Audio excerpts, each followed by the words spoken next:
Yeah, just completed a four-game week with McNeese, and then uh, three-game sweep of UT Arlington.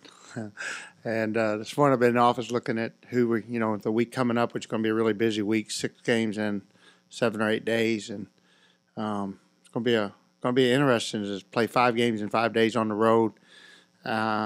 On the longest road trip of the year out to App State and then Bowie, North Carolina, and then over to Greensboro on Tuesday night. So really pleased with our effort this weekend and for the week. I thought the road win at McNeese was a really good win for us.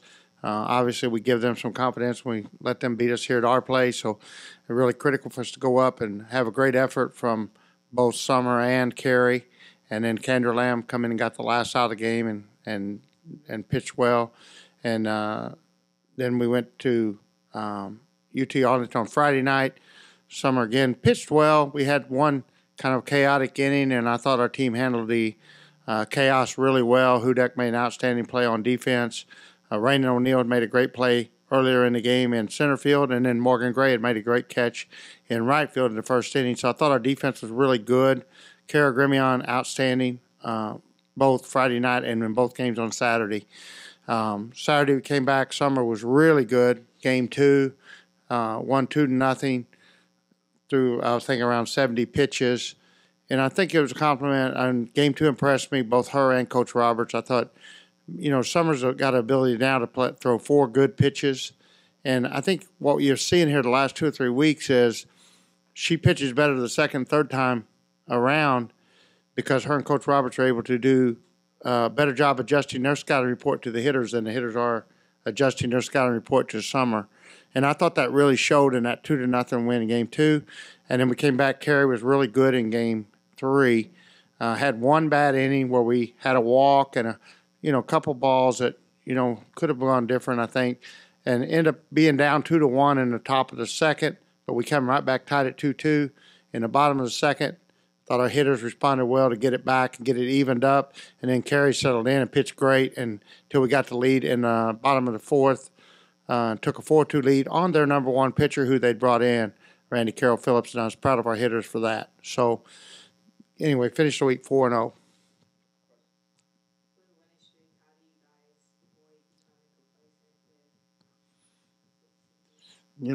The goal is to be, from the very beginning of the season, to be more consistent.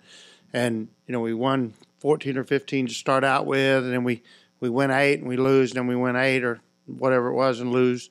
And I think whatever it is right now, the win streak, 9 or 10 games, I don't even know. But I know that my goal is just to be really consistent, play consistent. And if we do that with the talent we have on our ball club, I think we can see this win streak keep going and get bigger. And I think I don't really care about the win streak as much as it's a mark or an indication that we're becoming more consistent. So I'd love to see us really play high-level ball now for another 6, 7, 8 games in a row. However long we can do it, that's our goal. And if we're good enough ball club that if we play well, we'll win. And so that's I think the main thing that the win streak indicates is our consistency. Do you like where Carrie's, or how close is she to the mindset and the approach that she needs to for her to be effective down the road in postseason play? She's getting better. Clearly getting better. And it was, we're back. Number 20 in RPI this morning.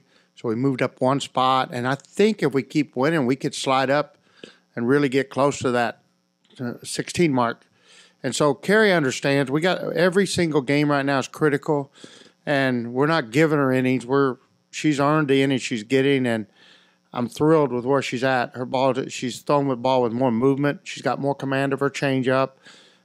She's still developing. She's still getting better. And I think she's going to be a really good pitcher at the end of the season for us. Can you discuss you pitch hit the other Saturday for the girl who's leading your team in hitting, slugging, on base percentage, home runs, RBIs, walks? What message are you sending, and how did they respond? And does your team understand what you're doing?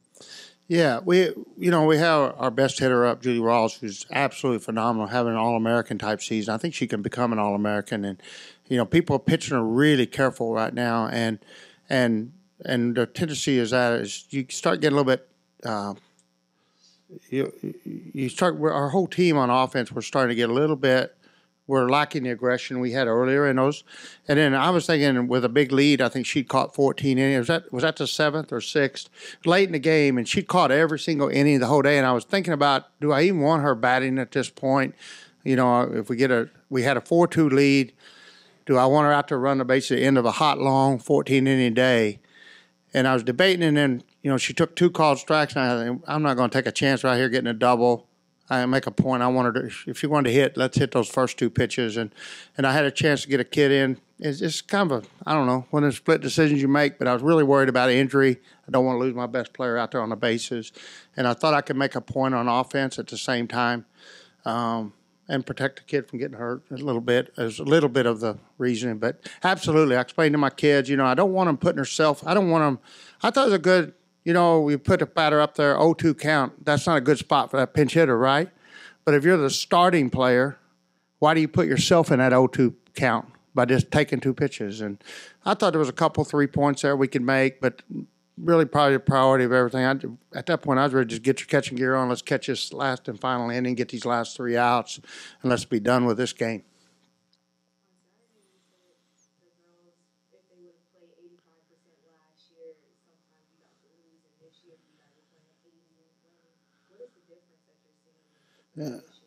Yeah, tremendous talent. We got some really talented kids like Julie Rawls, is immense talent, and Sarah Hudak, Rain O'Neill, Keely Milligan, I can go on and on. They weren't here last year. And those kids, these are kids that are among the best softball players in the country. These are kids that all, on their very best day, are playing at an All-American level.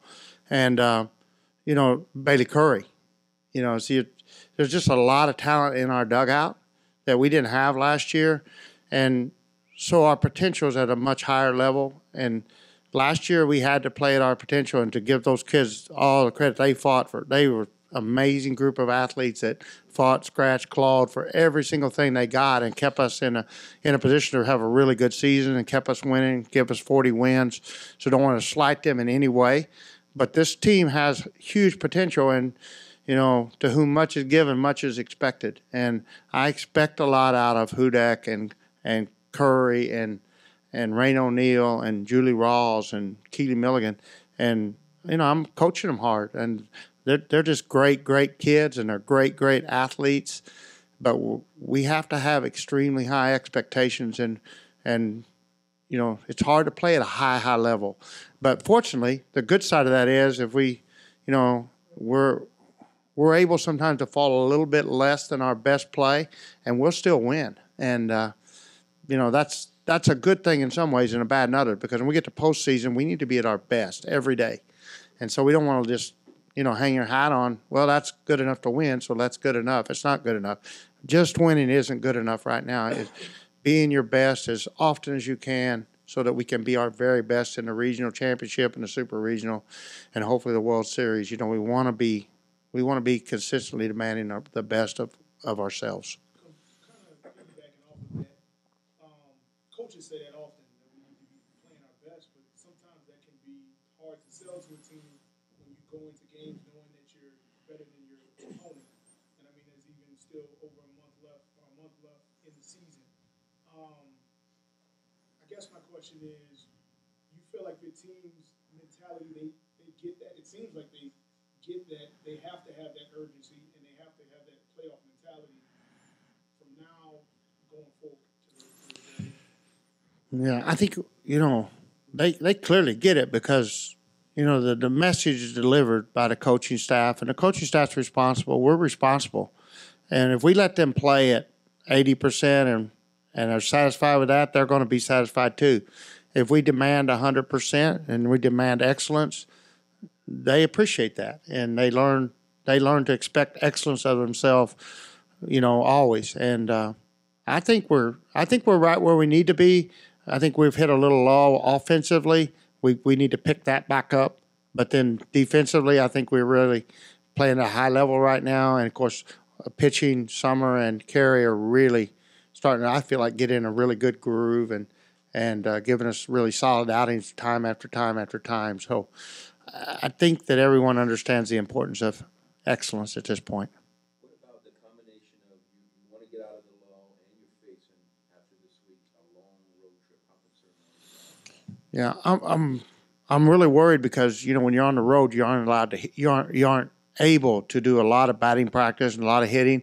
But there's one side of me. I know how hard we're working, and the kids have been working hard. There's one side of me thinks maybe we get away from the mechanical side and the batting practice, overthinking side. Just go play ball. I'm hopeful that at this next 6-game streak we'll see our bats just relax and come alive and focus more on competing well instead of hitting well with well mechanics. That's what I'm hoping we'll see.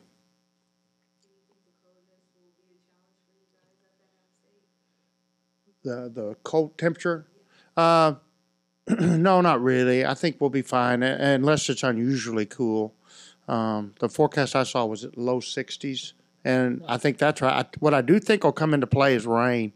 It looks like there's going to be rain, so I wouldn't be surprised to see some game time movements change. And the one thing that worries me would be get rained out on Friday and play 2 on Sunday. And if we end up playing 2 on Sunday with the game Monday and Tuesday, that's going to be 5 games, and that could be a challenge for our team and change the way we have to do some things in the bullpen. But as far as the temperature, as long as it's up in the upper 50s, low 60s, we'll be fine.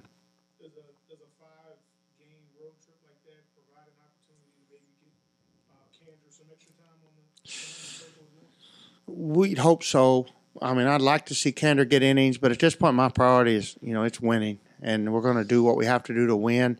She's having great bullpen, so it's nothing. We're not afraid to put her out there at all. Her bullpens have been good.